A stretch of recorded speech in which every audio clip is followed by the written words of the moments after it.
Good morning, everyone. Thank you for joining us on another Culture Cast. I'm sitting here with Derick Santos outside of Culture Estate. Such a beautiful day today, so we decided to take it outside. Today we're going to learn more about Derick Santos, and we're going to find out how someone that is probably not even old enough to, drink? No, I'm 20.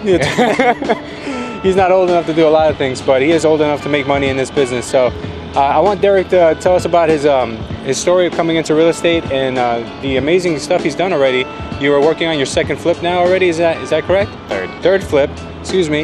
And we want to know, how can other young people like yourself get involved in real estate, and what I guess roadblocks have you come across, and what struggles do you still face now, and what do you see for yourself in the future? So let's just get started with a little bit about yourself, your background.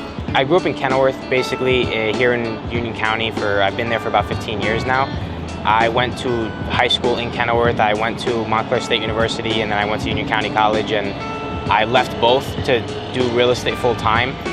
And the hardest thing with starting is definitely the irregular income, I guess you can say, where a regular W-2 job you get paid every 2 weeks, and real estate you get paid when you sell something. That's definitely the hardest thing. And as a broke college kid coming out of school, I have no money or very little money, and a lot of people think that you need a lot of money to get started.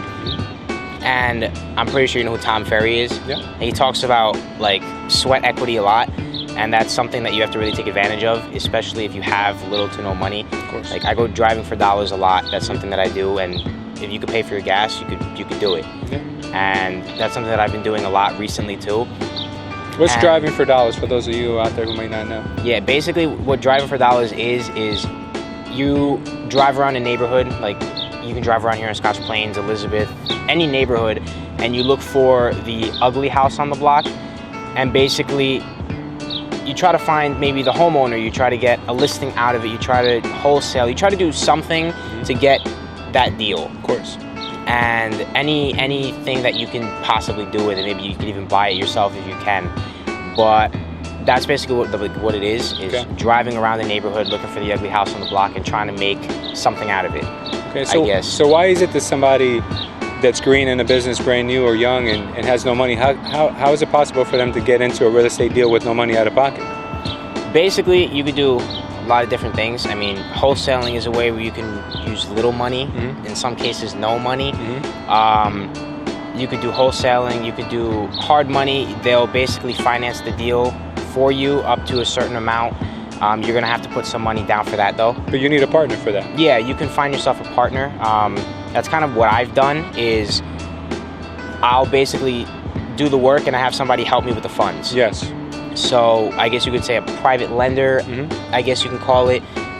You could partner with somebody who has maybe more experience, and you do the sweat equity part of it, and they supply the money. So if you have little or no money, how can you get somebody to jump into a deal with you? I mean, you're bringing all the inventory, you're bringing the knowledge, you're bringing a lot of times the oversight on a contractor, and then you're also making sure it sells. So you actually do bring a lot to the table. So how do you find, or how do you use that to help you find the right partner? Basically, I want to start with saying, when I first started, I used to think that finding the money was the hard part. In reality, that's the easy part. Like you said, if you find the deal, the money follows. So in actuality, it's finding the deal that's the hard thing. So. Yeah, finding the deal is the difficult part. Finding the money, presenting an investor with a deal, the money's gonna follow. If anyone wants a good deal. Yeah. I'm pretty sure if I came to you right now with a fantastic deal, you wouldn't say no.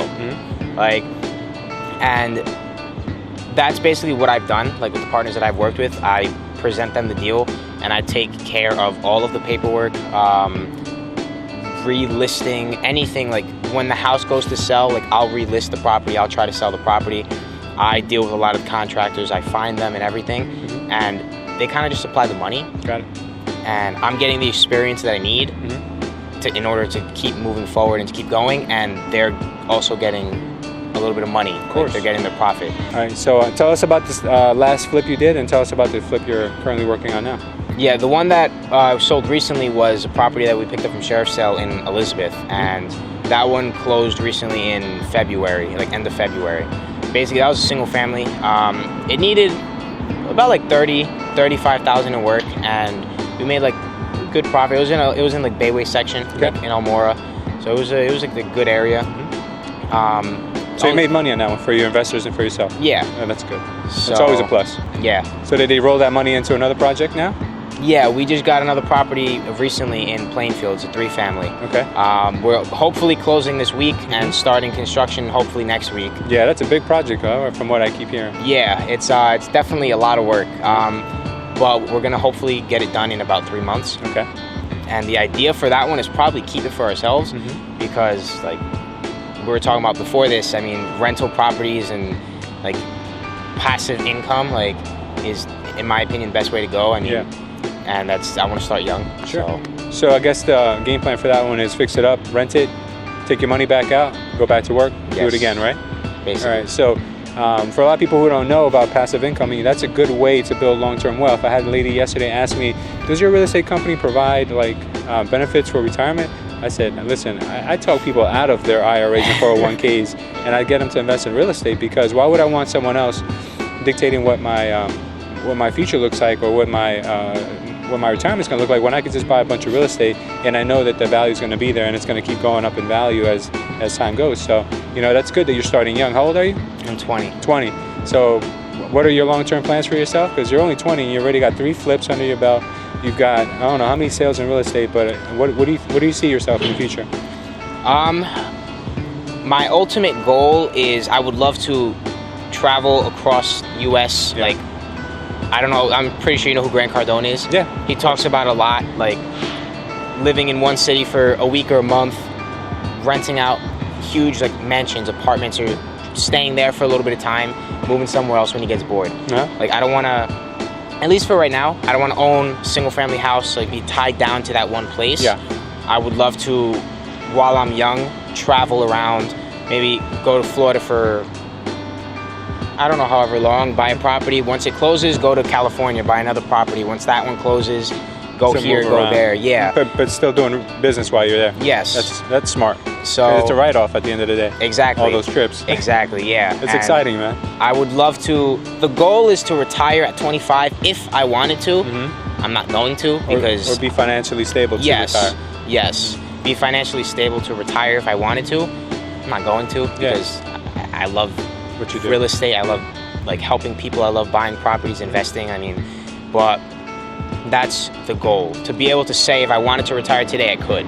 Well, that's another good question. Are you still in school? No. No? So you decided to not finish your college, or do you have a degree? No, I didn't. I never finished. Okay, why is that? Can you tell us why you decided not to go the traditional route, or did you put it on pause? No, I mean, I'm not going to say I'm never going to go back. You can never be too educated, of course. I think. And education, I think, is definitely important. However, I do believe in self-education. Yeah. And I think that everything that I can learn in college, like, I can learn out getting experience. Yeah. And I think for me, like, that's a better way of going. And that's what I chose to do. And if I go back to college one day, like, I'm not going to say it's never going to happen. Sure.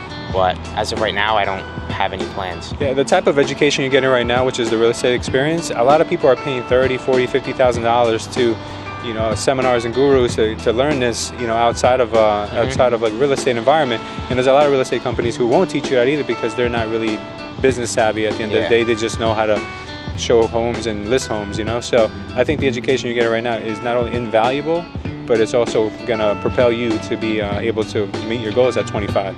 So I look forward to seeing what's going to happen. And I keep telling you, I'm so shocked that you started at such an early age, because I started when I was 22. So you have a full, I think, like 3 years, a head start on when I first started. You started at 19, right? Yeah. Yeah. So it's I can tell you, like, I'm so impressed that you chose this life so early, because by the time you're even the age that I started, you'll be a broker already. You'll be able to do a lot more things, because you started with the right information. It took me a long time to find the right information. So for that, I'm really excited to see what your future looks like. You and everyone else here that's super young. We have a lot of millennials in the office, so yeah, that's good, man. So very interesting story with Derick Santos. Hopefully you guys like the information. And for all the young people out there who are a little confused about what to do, Derick took a chance on what he was passionate about, and it's working out for him, and I'm sure it'll work out for him in the future as well. Thanks, Derick. Everybody have a great day. Take it easy.